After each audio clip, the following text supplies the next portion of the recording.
Good afternoon, YLD. Today we are going to start our new class reader, The Owl Who Was Afraid of the Dark. This is a chapter book, so I'm going to read a chapter a day. This is Plop. Plop is a baby barn owl. He is fat and fluffy. He has big round eyes. He has soft downy feathers. He is perfect in every way, except for just one thing.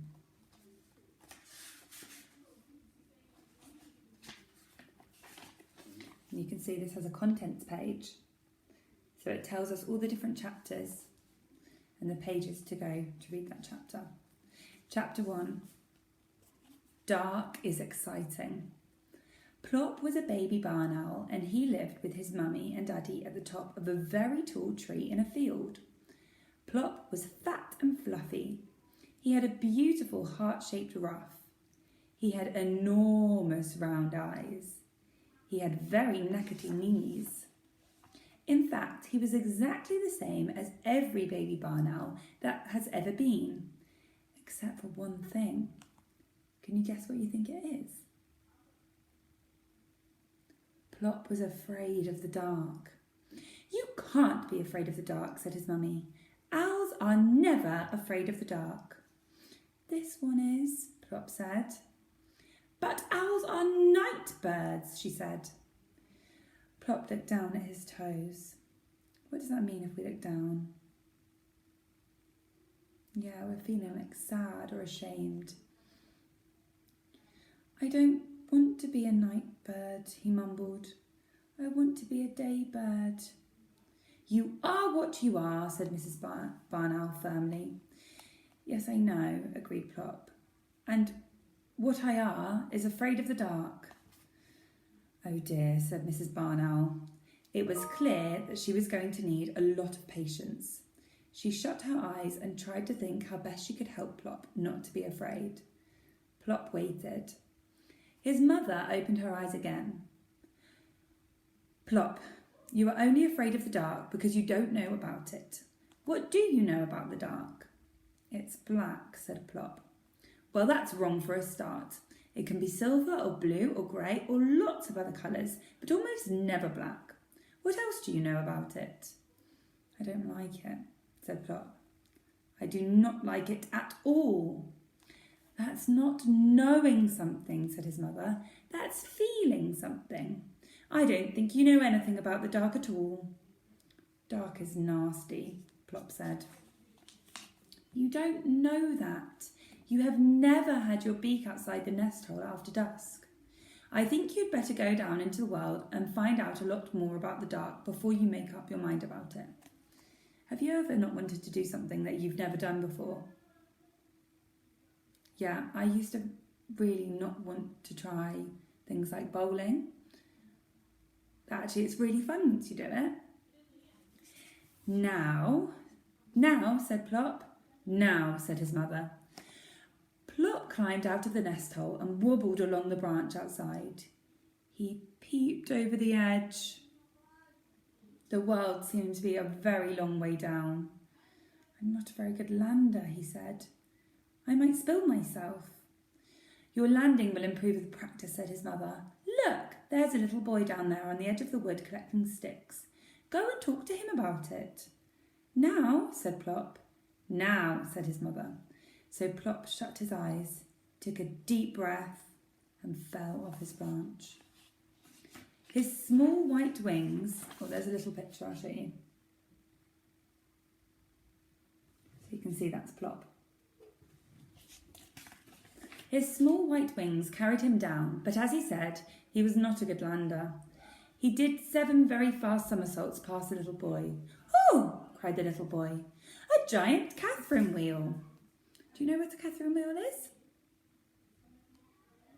Yeah, it's like a firework that you sometimes have on fireworks night and it spins round and round, round, round, round really fast.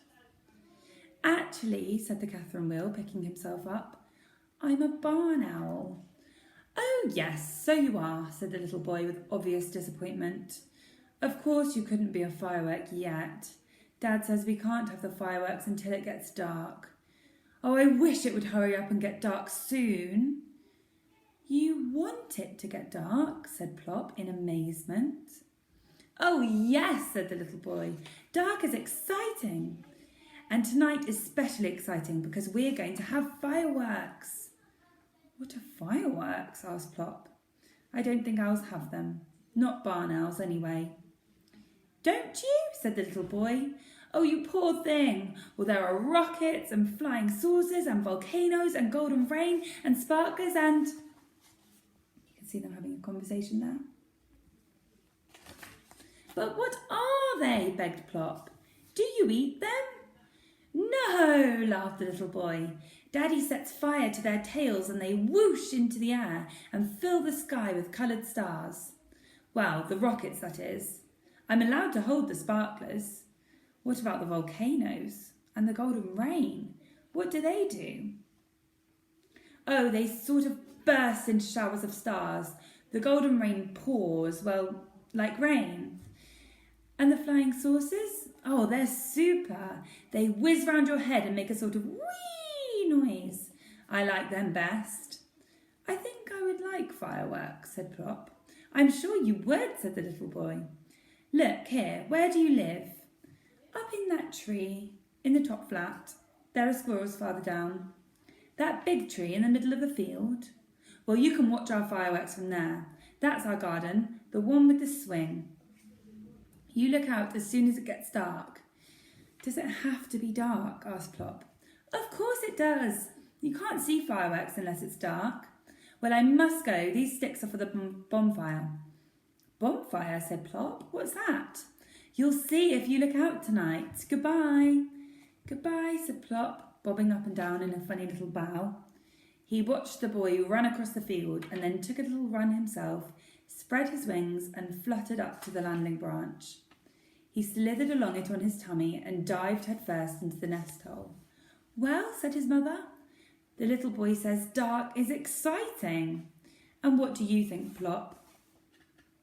I still do not like it at all, said Plop, but I'm going to watch the fireworks if you will sit by me.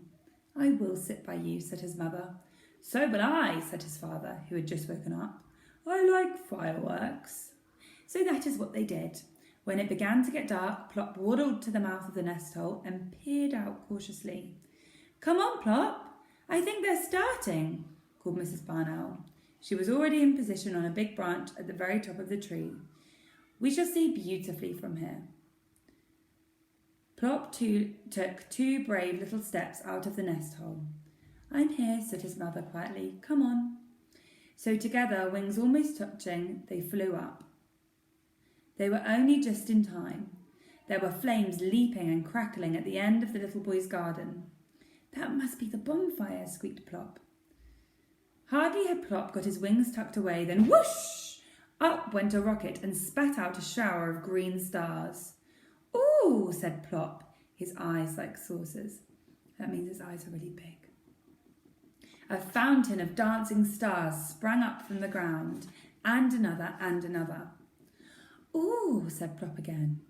You sound like a tawny owl, said his father. Goodness, what's that? Something was whizzing about, leaving bright trails of squiggles behind it and making a loud whee noise. Oh, that's a flying saucer, said Plop. Really? His father said. I've never seen one of those before. You seem to know all about it. What's that fizzy one that keeps jigging up and down? I expect that's my friend with a sparkler. Ooh, there's a me. I beg your pardon, said Plop's father. It's a Catherine wheel, the little boy thought. It's a Catherine wheel. The little boy thought I was a Catherine wheel when I landed. Oh, isn't it beautiful? And he thought I was one. Mr. Barn Owl watched the whirling, sparkling circles spinning round and round. That must have been quite a landing, he said. And that is the end of our first chapter.